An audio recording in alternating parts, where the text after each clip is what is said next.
бірінші өзгеріс сенің өзіңнен басталады.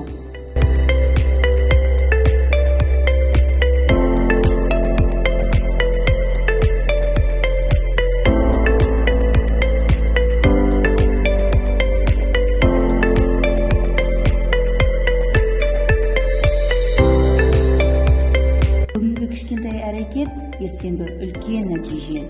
Бір пакет пайдаланбау, бір ағаш отырғызу, бір қоқыс жинау. Бұлар жай ғана әрекет емес, бұл табиғатқа деген құрмет.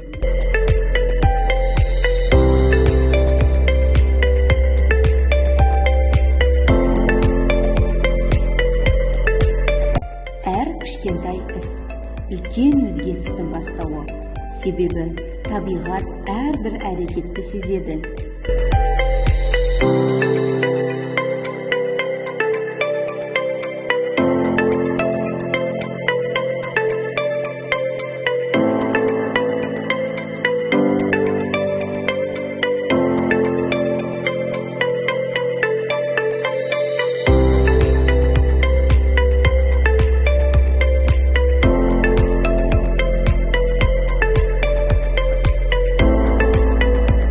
Сенің әр ісің өзгелерге де үлгі болады.